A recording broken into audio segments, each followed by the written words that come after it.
Hey guys, Evan Rourke here, back in our video, and today we're going to be doing a review on the Bandai XL Godzilla 1991 figure.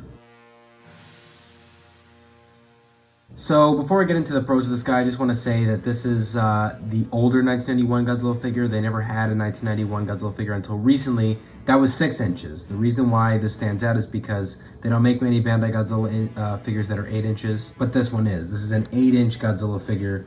And was the only 1991 version for a while, but it's okay even though they, made a newer 1991 recently because a lot of the Godzilla Heisei designs look the same. So yeah, this is the XL version, and I have to say there is, I believe, an open mouth version, closed mouth version. As you can see, the closed mouth version is what we got here, and that the detail is the best part about this figure.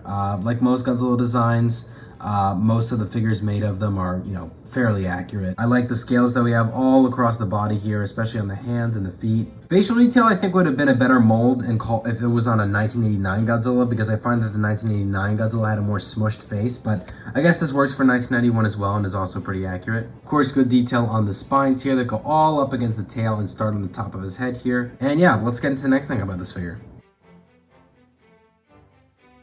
The next thing I like about this figure is the articulation. The articulation on this figure is fairly above average, and because this is an older Bandai, they, as you can imagine, are better with articulation. This is a prime example. So first things first, when it comes to articulation, we have the head, which you already saw moved. We have the two arms, which don't go 360, but that's okay. Otherwise, they would have to surpass the leg, and that'd be impossible. Nice leg movements here, so joints there. And finally, the tail. So that is 6 joints of articulation if you were counting. And again, better than the minimum of 4 that I would like to see on a Bandai figure. But yeah, nicely done. So let's get into the cons of this figure.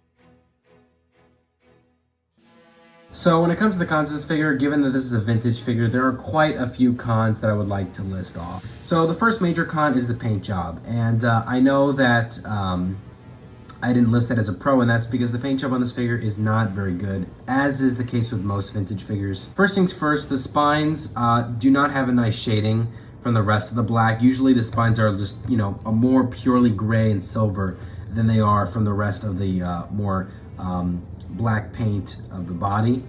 We do have a little bit of that kind of going here, but it just fades across. It fades away from the rest of the spines, and it kind of becomes translucent with the rest of the main color on this figure. So there are no colors on this that stand out, and the shading from what would have been at least some different color variation for the spines just wasn't there. I also don't know if you're able to tell just because the lighting is so bright that it's kind of hard to make out, but I don't know what it is, but there seems to be this, I guess this brown, I don't know if you can make out the slight bits of it. It's much easier to tell without it being on camera, but there are this brown discoloration all across the chest. So again, here, and then it goes up, up, up, up, up, up, up, starts to slow down and fade away by the time his chest is there, but that is literally a good chunk of the front of the figure. I mean, that is fairly noticeable and something that I wish they had fixed up. And the final con is, of course, the size. I don't know why they would have even bothered to make an 8-inch figure. I don't know why the 6-inch 1991 figure couldn't have just been the one that they released from the very beginning, but this is the one that they released and just happened to be one that was 8 inches. And of course the issue with that is it is not up to scale. So because it's not up to scale,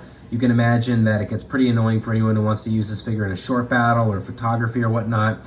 So that's, really unfortunate. I just don't know why when they released this, they couldn't make this same design 6 inches. It would have been much better in that regard. Anyways, I'd rate this figure a 7.5 out of 10. I would recommend getting it, but it is fairly rare nowadays considering how vintage it is. However, from what I've seen, it is not one of those rare figures that is a lot of money just because it's, vintage and rare. They still go for decent prices. So like maybe $50 or $60, I believe, which is much better than some of the more vintage memorial boxes, which aren't even as old and are like 130. Anyways, guys, I hope you guys enjoyed this review. Like, comment, subscribe. See you guys later, and bye-bye.